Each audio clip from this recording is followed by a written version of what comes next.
আসসালামু আলাইকুম, আমন্ত্রণ বাংলাভিশন সংবাদে। সাথে আছে সিফাত শারমিন। শুরুতেই বিআরবি কেবলস সংবাদ শিরোনাম। সন্ত্রাস ও জঙ্গিবাদের বিরুদ্ধে সরকারের কঠোর অবস্থান বহাল রাখার প্রত্যয় প্রধানমন্ত্রী শেখ হাসিনার। এদেশে আরও জাপানি বিনিয়োগের আহ্বান। একাদশ সংসদ নির্বাচন প্রশ্নবিদ্ধ ও বিতর্কিত। কমিশনের অবস্থান ছিল লজ্জাজনক। টিআইবির প্রতিবেদনের তথ্য, অনিয়মগুলোর বিচার বিভাগীয় তদন্তের সুপারিশ। আন্তর্জাতিকভাবে স্বীকৃত নির্বাচনের পর প্রয়োজন নেই সংলাপের, বলেছেন ওবায়দুল কাদের। সবার সহায়তা চাইতে সংলাপ করবেন প্রধানমন্ত্রী, জানিয়েছেন এইচটি ইমাম। সংলাপের আগে জাতির কাছে ক্ষমা চাইতে হবে সরকারকে, বললেন মির্জা ফখরুল। হত্যা, লুটপাটের মাধ্যমে নৈরাজ্যকর পরিস্থিতির অভিযোগ। ব্রাহ্মণবাড়িয়ার ইসলামপুরে বরযাত্রীবাহী মাইক্রোবাস খাদে পড়ে নিহত ৫, আহত অন্তত ৪ জন।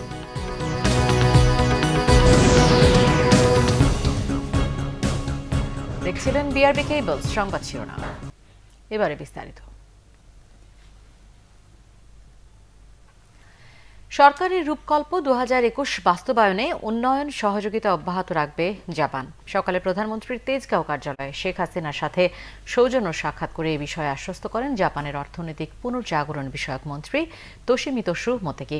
বাংলাদেশের তথ্য প্রযুক্তি খাতে জাপান আরও বিনিয়োগ করতে চায় বলেও প্রধানমন্ত্রীকে জানিয়েছেন তিনি। অংশগ্রহণমূলক নির্বাচনের মাধ্যমে টানা তৃতীয়বারের মতো প্রধানমন্ত্রী হিসেবে দায়িত্ব নেয়ায় শেখ হাসিনাকে অভিনন্দন জানান সফররত জাপানের মন্ত্রী।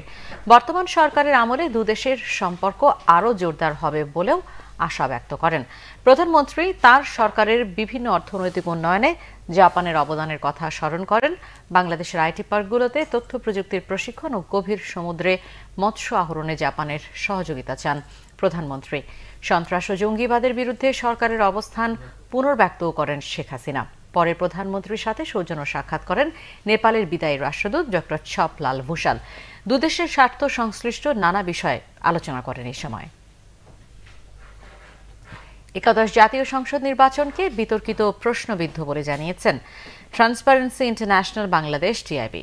নির্বাচনে আচরণবিধির ব্যাপক লঙ্ঘনের পাশাপাশি কমিশনের আচরণ বৈষম্যমূলক ছিল বলেও জানিয়েছে টিআইবির নির্বাহী পরিচালক ডক্টর ইফতেখারুজ্জামান। আর গণতন্ত্রের স্বার্থে নির্বাচনের অনিয়মগুলোর বিচার বিভাগীয় তদন্তের সুপারিশ করেছেন সংস্থাটির ট্রাস্টি বোর্ডের সভাপতি সুলতানা কামাল। সবগুলো রাজনৈতিক দল একাদশ জাতীয় সংসদ নির্বাচন প্রক্রিয়া পর্যালোচনা শীর্ষক প্রাথমিক প্রতিবেদন প্রকাশ উপলক্ষে সংবাদ সম্মেলনে টিআইবি জানায়, এবারের নির্বাচন ছিল ত্রুটিপূর্ণ। ৩০০ আসন থেকে দৈব চয়নের মাধ্যমে ৫০টি আসনে নির্বাচন পূর্ব, নির্বাচনের সময় ও ফলাফল ঘোষণার পর পর্যন্ত পরিচালিত গবেষণায় দেখা গেছে প্রচারণা সহ বিভিন্ন ক্ষেত্রে প্রার্থীরা সমান সুযোগ পাননি। বেশিরভাগ আসনে ক্ষমতাসীন দলকে বেশি সক্রিয় দেখা গেছে। ৫০টির মধ্যে ৩৩টি আসনের এক বা একাধিক কেন্দ্রে আগের রাতে ব্যালটে সিল মারা হয়েছিল বলে গবেষণা প্রতিবেদনে দাবি করেছে টিআইবি। প্রতিপক্ষের পোলিং এজেন্টকে কেন্দ্রে প্রবেশ করার সুযোগ না দেয়া, নির্বাচনের আগে রাতে ব্যালটে সিল দেওয়া, ভোটারকে কেন্দ্রে প্রবেশ করতে বাধা দেওয়া, বুথ দখল করে প্রকাশ্যে সিল মারা, জোর করে নির্দিষ্ট মার্কায় ভোট দিতে বাধ্য করা, ভোট শুরু হওয়ার আগেই ব্যালট পেপারে ভর্তি বাক্স দেখা যায় কোথাও কোথাও, ভোট গ্রহণ শেষ হওয়ার আগেই ব্যালট পেপার শেষ হয়ে যায় কোথাও কোথাও। আচরণবিধির ব্যাপক লঙ্ঘন হয়েছে। সেই ধরনের লঙ্ঘনের অভিযোগের কারণে নির্বাচনকে প্রশ্নবিদ্ধ এবং একটি অভূতপূর্ব নির্বাচন অনুষ্ঠিত হয়েছে বলা যায়, যার ফলাফল অনেকের কাছে অবিশ্বাস্য হিসাবে আলোচিত হয়েছে এবং নির্বাচন কমিশনের ভূমিকা অবশ্যই ব্যাপকভাবে লজ্জাজনক ছিল। প্রশাসন এবং আইন প্রয়োগকারী সংস্থার ভূমিকা ছিল বিতর্কিত। টিআইবির নির্বাহী পরিচালক জানান, এই নির্বাচনে প্রত্যাশিত নিরপেক্ষ ভূমিকা পালনে ব্যর্থ হয়েছে নির্বাচন কমিশন। এজন্য নির্বাচন অংশগ্রহণমূলক হলেও প্রতিদ্বন্দ্বিতাপূর্ণ হয়নি বলে মত টিআইবির। তবে এটিকে আংশিক অংশগ্রহণমূলক বলা যেতে পারে। তার কারণ হচ্ছে যে প্রার্থিতা ছিল সবগুলো দলের, কিন্তু সবগুলো দলের সমান প্রচারণা ছিল না। সমান প্রতিযোগিতার ক্ষেত্র নিশ্চিত করার ক্ষেত্রে নির্বাচন কমিশন যথাযথ ভূমিকা পালন করতে পারেনি। নির্বাচনী আচরণবিধি লঙ্ঘনের নিয়ন্ত্রণে বৈষম্যমূলক আচরণ দেখা গেছে নির্বাচন কমিশনের পক্ষ থেকে। নির্বাচনের অনিয়মগুলো বিচার বিভাগীয় তদন্তের দাবি জানায় টিআইবি। যেখানটায় সবার সমান সুযোগ থাকে না, সেখানে নির্বাচনটা বিতর্কিত হয়ে গেলে একটা সংশয় থেকেই যায় যে যারা আমাদের নির্বাচিত প্রতিনিধি হয়ে গেলেন তারা আমাদের কতখানি প্রতিনিধিত্ব করবেন। গণতন্ত্রের জন্য সেটা কোনো ভালো উদাহরণ রাখে না। তো সেই জন্যই আমরা বলেছি যে এটার জন্য একটা বিচার বিভাগীয় তদন্ত হওয়া উচিত। বিচার বিভাগীয় তদন্তের উদ্যোগ গ্রহণ করতে পারে, সেটি হলে সরকারের আত্মবিশ্বাস, তাদের যে ক্ষমতায় অধিষ্ঠিত থাকার নৈতিক অবস্থান, সেটা সুদৃঢ় হবে বলে আমরা মনে করি। এবারের নির্বাচনের ত্রুটি থেকে শিক্ষা নিয়ে কমিশন সামনের উপজেলা নির্বাচন পরিচালনা করবে আশা টিআইবির। শারমিন ইব্রাহিম, বাংলা ভিশন, ঢাকা। আওয়ামী লীগের সাধারণ সম্পাদক ওবায়দুল কাদের বলেছেন, সংলাপ নিয়ে ধূম্রজালের কিছু নেই। জাতীয় ও আন্তর্জাতিকভাবে স্বীকৃত নির্বাচনের পর সংলাপের কোনো প্রয়োজন নেই, এই দাবি হাস্যকর বলে মন্তব্য তার। উপজেলা নির্বাচন জোটগতভাবে নয়, দলীয়ভাবে হবে বলেও জানিয়েছেন তিনি। 19 জানুয়ারি সোহরাওয়ার্দী উদ্যানে বিজয় সমাবেশ সফল করতে বর্ধিত সভার আয়োজন করে ঢাকা মহানগর উত্তর আওয়ামী লীগ। স্বরাষ্ট্রমন্ত্রী আসাদুজ্জামান খান বলেন, এবারের নির্বাচনে জঙ্গিবাদের পৃষ্ঠপোষকদের ভরাডুবি হয়েছে। কথা বলেন গায়েবী মামলা নিয়েও। এখানে গায়েবী মামলা বলে আমরা কিছু আমাদের অভিযান নেই, আমরা সুনির্দিষ্ট অভিযোগের মাধ্যমে আমরা মানে যারা আসামি কিংবা যারা অন্যায় করেছেন তাদেরকে আমরা আইনি ব্যবস্থা নিয়েছি। আওয়ামী লীগ সাধারণ সম্পাদক ওবায়দুল কাদের দাবি করেন, রাজনৈতিক দলগুলোর সাথে গণভবনে শুভেচ্ছা বিনিময়ের কথা বলেছেন তিনি। প্রশ্ন রাখেন, এখানে সংলাপের প্রসঙ্গ কেন এলো? পরামর্শ দেন, সমাবেশের দিন পুরোপুরি স্বস্তি দিতে না পারলেও দুর্ভোগ যতটা সম্ভব যেন কম হয় সেদিকে নেতাকর্মীদের সতর্ক থাকার। ঐক্যফ্রন্ট, যুক্তফ্রন্ট, বিএনপি সহ বামপন্থী দল, ইসলামী দল মিলে ৭৫টি দলের সঙ্গে তিনি বিভিন্ন পর্যায়ে সংলাপ করেছেন। সেই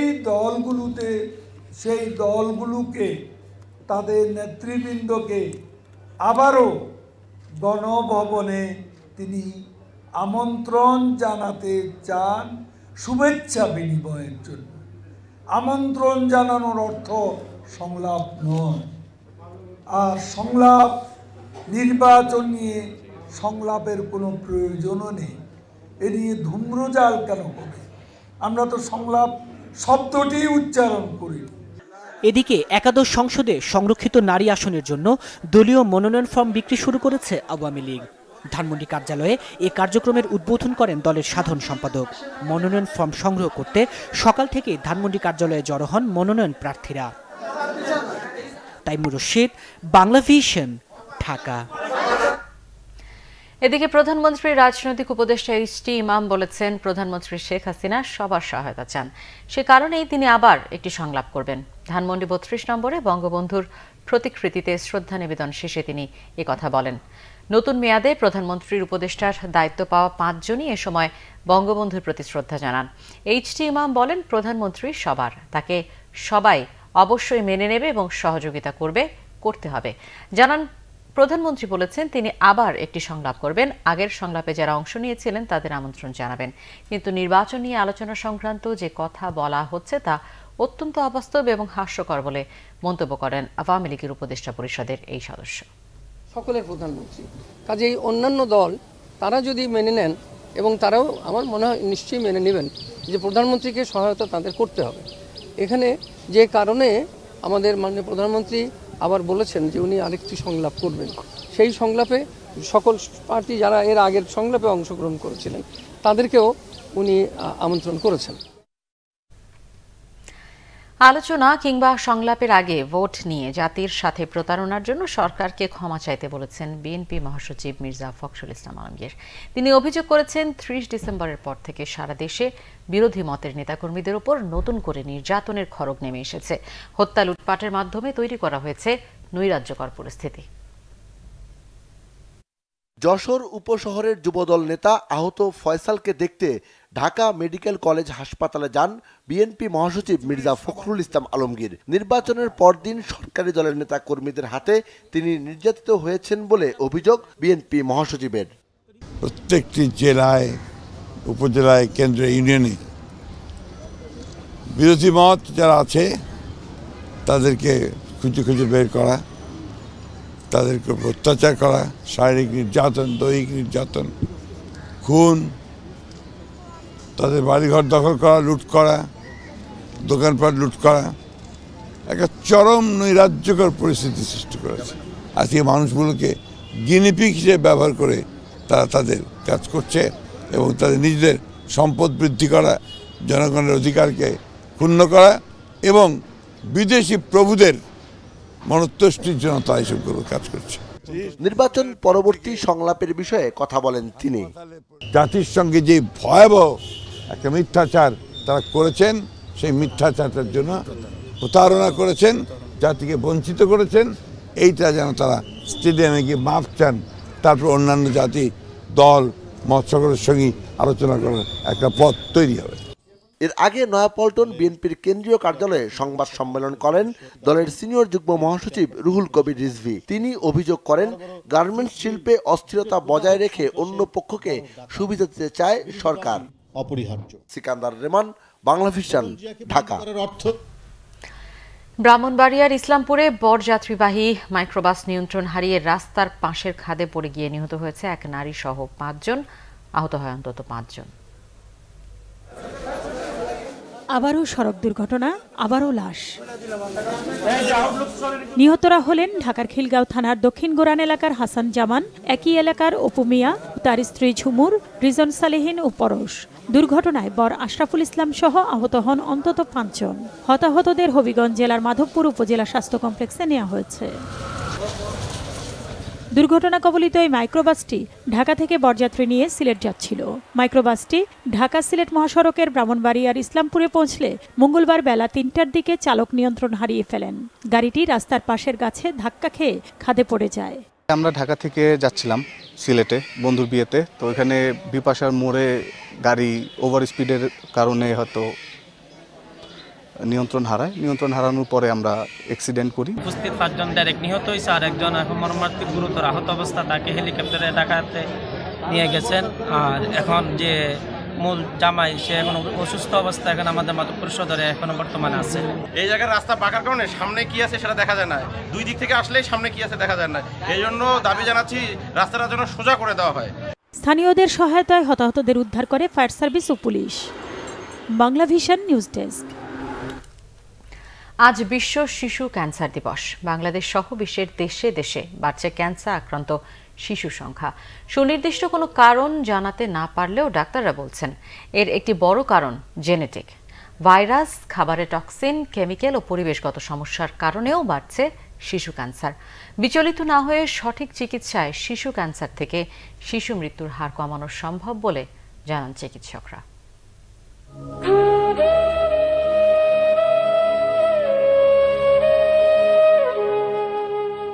মায়াবী চোখে তাকিয়ে থাকা মেয়েটির নাম প্রাপ্তি।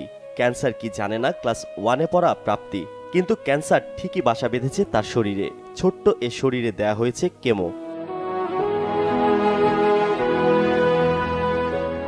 আরও ছোট্ট নুসাইবা, মাত্র 14 মাস বয়সী শিশুটি রাজধানীর শিশু হাসপাতালে লড়ছে ক্যান্সারের সঙ্গে। শিশু হাসপাতাল, বঙ্গবন্ধু মেডিকেল বিশ্ববিদ্যালয় হাসপাতাল ও ঢাকা মেডিকেল ছাড়াও দেশের বিভিন্ন হাসপাতালে প্রতিদিন চিকিৎসা নিচ্ছেন শখানেক ক্যান্সার আক্রান্ত শিশু। এক জরিপে বলা হয়েছে বছরে 8 থেকে 10,000 শিশু আক্রান্ত হচ্ছে ক্যান্সারে, যাদের বেশিরভাগই ALL এবং AML অর্থাৎ ব্লাড ক্যান্সারে আক্রান্ত। ক্যান্সারের কিছু সাধারণ লক্ষণের মধ্যে রয়েছে শরীর ফ্যাকাশে হয়ে যাওয়া, দীর্ঘদিন জ্বর থাকা, বিষজনিত ব্যথা, পেটে শক্ত কিছু অনুভব করা, রক্তক্ষরণ, শরীরে কালো দাগ হওয়া।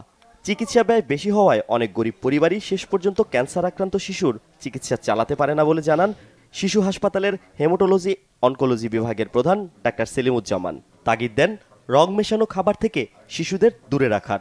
আগে যেমন ক্যান্সার হলে রক্ষা নাই এরকম একটা ধারণা ছিল, এখন কিন্তু আমরা দেখি যে 70% বাচ্চা একেবারে কমপ্লিট রিমিশনে ভালো হয়ে যায় কমপ্লিট ট্রিটমেন্ট করার পরে। আর ইনিশিয়াল স্টেজে আমরা দেখি প্লাস 80 to 85% বাচ্চা কম্পাইল করে এবং ভালোর দিকে যায়। ভিটাবাড়ি গরু বাছুর বেচেও সন্তানের চিকিৎসা দিতে পারেন না অনেক অভিভাবক। লজ্জা ভেঙে ভেজা চোখে তারা তাকাতে বাধ্য হন সমাজের বিত্তবানদের দিকে। প্রথম অবস্থা যে অবস্থা ছিল এখন মোটামুটি ভালোই আছে। যে কেমোটেমোগুলো পাওয়ার পরে একটু অসুস্থ হয়, পরে আবার মানে সুস্থ হয় আর কি। আমাদের অর্থনৈতিক অবস্থা অত ভালো না, আমি খরচ চালাই নিতে পারবো।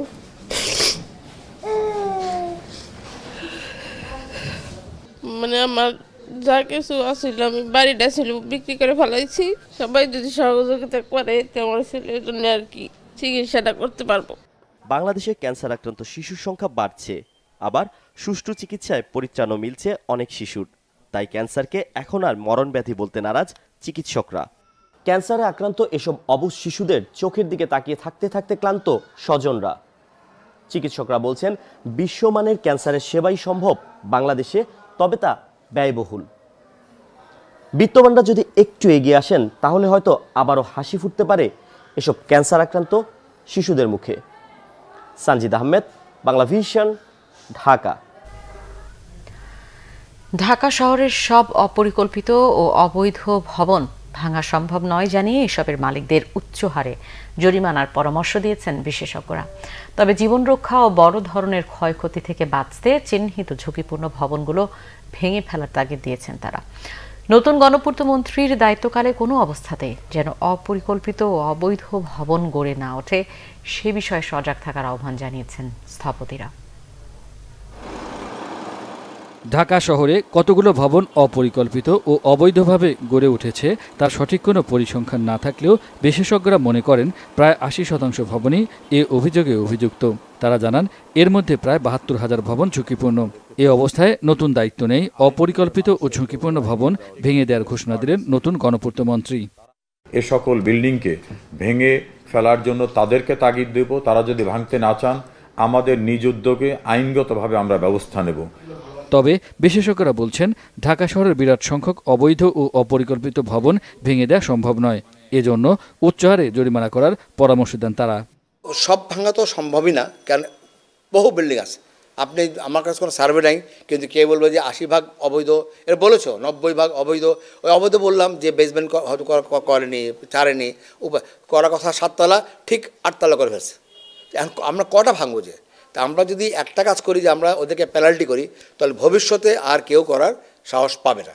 মন্ত্রী হিসাবে বলে দিবে এখন থেকে আর কোনো অবস্থাতেই নির্মাণের সময় বেশি করে চেক করতে হবে, তখন যেন কোনো অবৈধভাবে কোনো ভবন নির্মাণ না হয়। ঢাকাকে বাসযোগ্য রাখতে বিল্ডিং কোড মেনে ভবন তৈরি করতে সরকারকে সব ধরনের সহায়তা করবে বলে জানান real estate and housing association of Bangladesh rehab নেতারা। যদি সমস্ত নিয়ম নীতি এবং রাজকের বিল্ডিং কোড মেনে যদি কেউ না করে, আসলে পরিবেশের জন্য ক্ষতি, এমনি ঝুঁকিপূর্ণ। আমরা মনে করি যে এটার বিরুদ্ধে ব্যবস্থা নেওয়া উচিত এবং এক্ষেত্রে যদি আমাদের রিহ্যাবের কোনো সাহায্য সহযোগিতা দরকার হয় সেটা আমরা করব। সরকারের উচিত হবে এখন কঠোর নজরদারি করা এবং সংশ্লিষ্ট যে সংস্থা আছে যেমন রাজুক, এদের একটু আরও নজরদারি করা উচিত। ইমারত নির্মাণ আইনের প্রতি শ্রদ্ধাশীল হতে সবার প্রতি আহ্বান জানান তারা। ইমরুল কায়েস, বাংলা ভিশন, ঢাকা।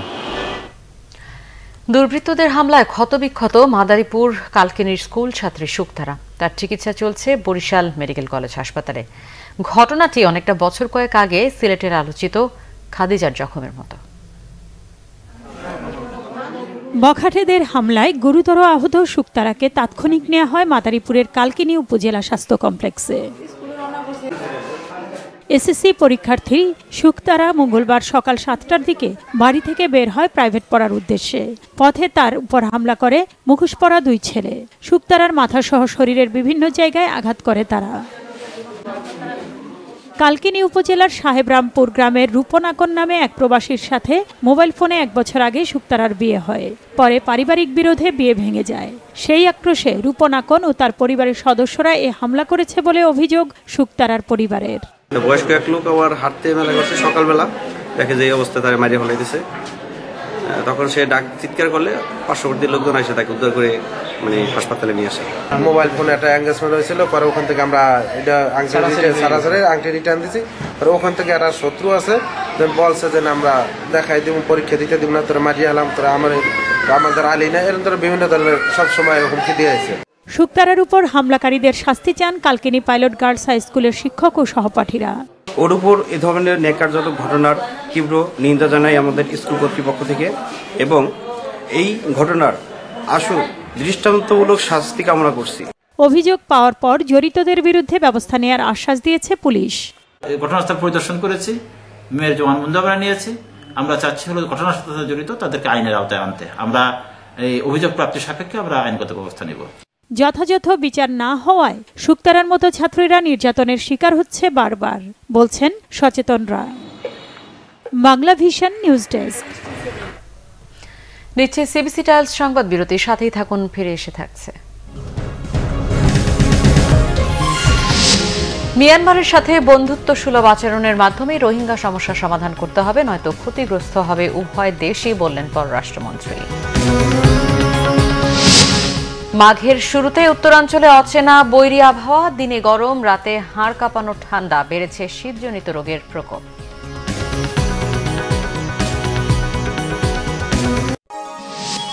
আপনারা দেখছেন বাংলা ভিশন সংবাদ।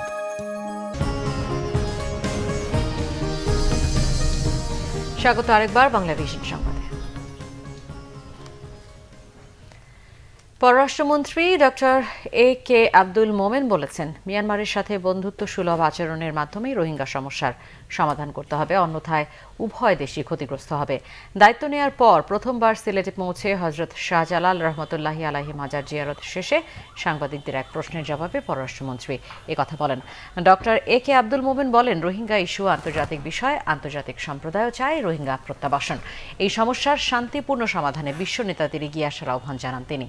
পরে তিনি সিলেট কেন্দ্রীয় শহীদ মিনারে শ্রদ্ধা নিবেদন করেন। এর আগে বেলা 1:30টায় ঢাকা থেকে বিমানযোগে সিলেটে পৌঁছান মন্ত্রী। সেখানে নেতাকর্মীরা তাকে শুভেচ্ছা জানান।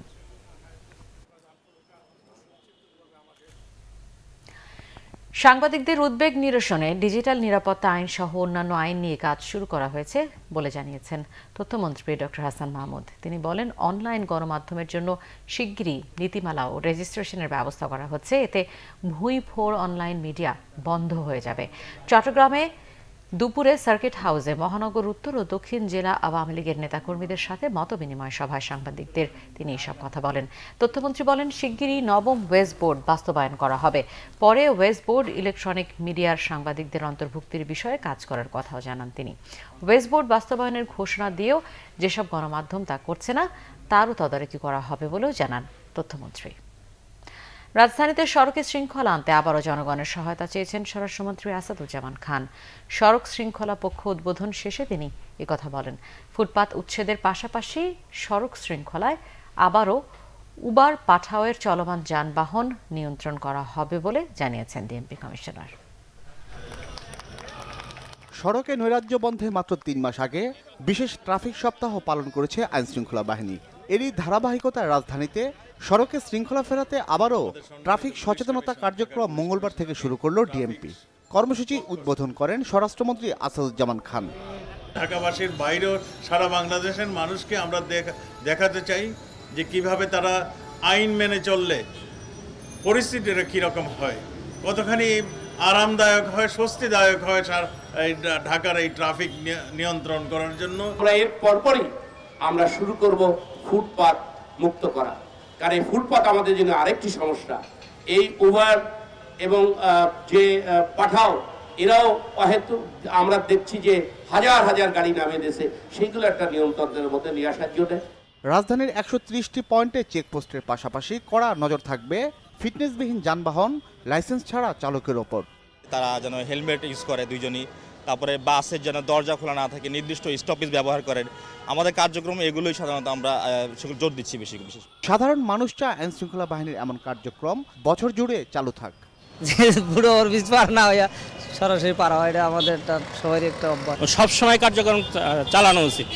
ফুট ওভার বা আন্ডারপাস ঠিকমতো ব্যবহার হচ্ছে কিনা, যানবাহন যত্রতত্র পার্কিং হচ্ছে কিনা তাও খতিয়ে দেখা হচ্ছে কঠোরভাবে।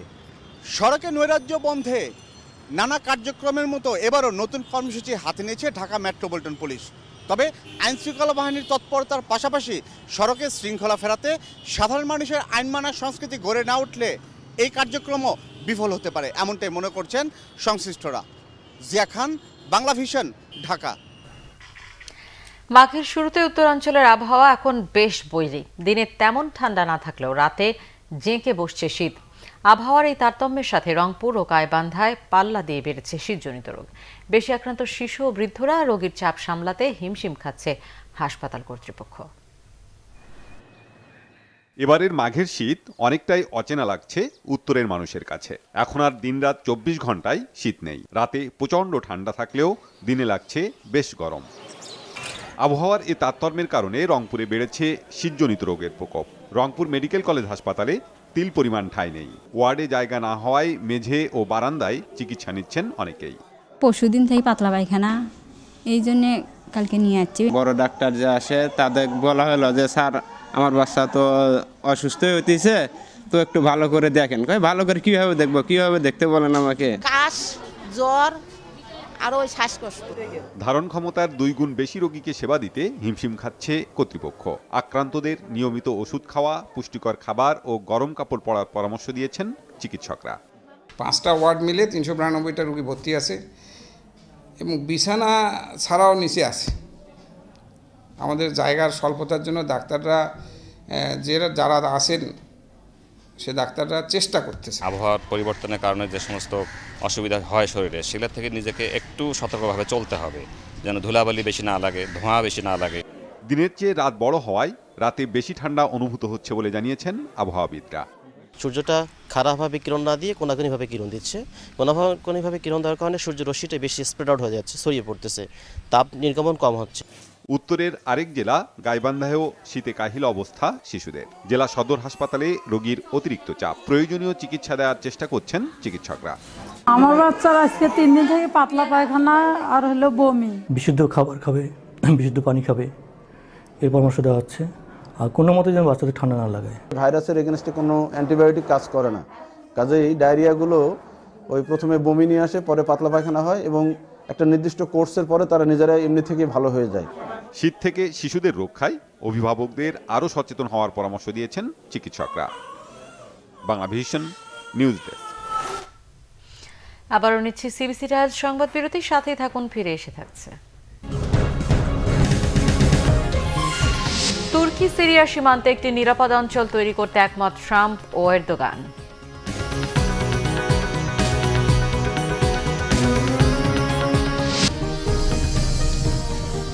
আবারও স্বাগত বাংলা ভিশন সংবাদে। আমি জুয়েলার্স আন্তর্জাতিক সংবাদ।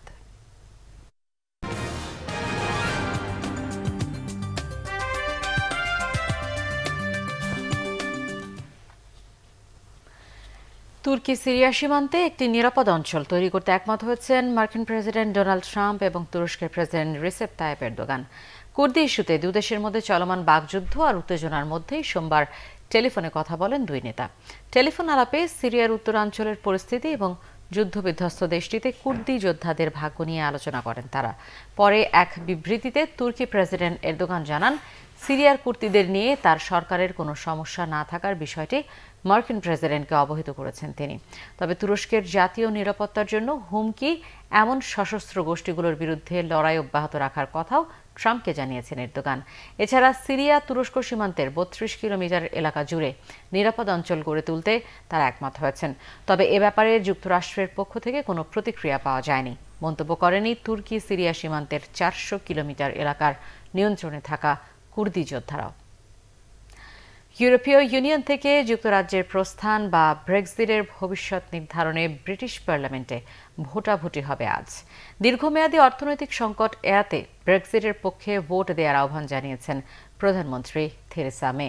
ব্রেক্সিট নিয়ে পার্লামেন্টে 5 দিনের বিতর্কের শেষ দিন স্থানীয় সময় সন্ধ্যা 7টায় এবং বাংলাদেশ সময় রাত 1টায় ভোটাভুটি হবে।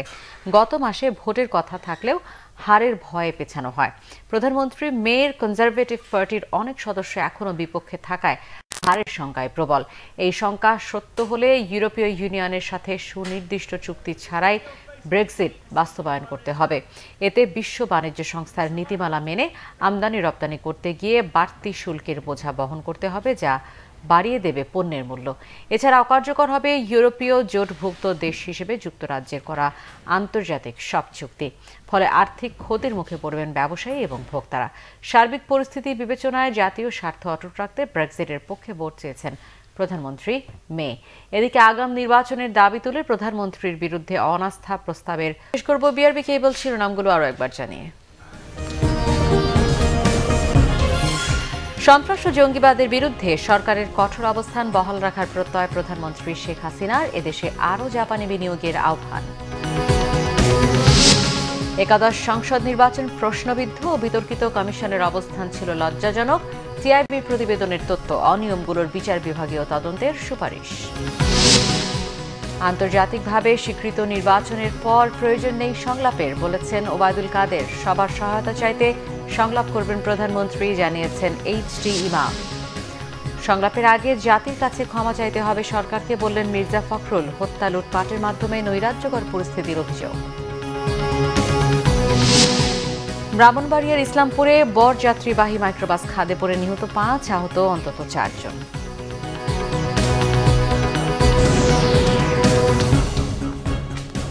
এই ছিল এখনকার মতো। পরের সংবাদ রাত 10:30। এর আগে 9টায় রয়েছে নিউজ টপ 10 দেখার আমন্ত্রণ রইল। এছাড়া ফেসবুকে বাংলাভিশন সংবাদ সরাসরি দেখতে লগ ইন করতে পারেন facebook.com/বাংলাভিশনে। এতক্ষণ সাথে থাকায় ধন্যবাদ সবাইকে।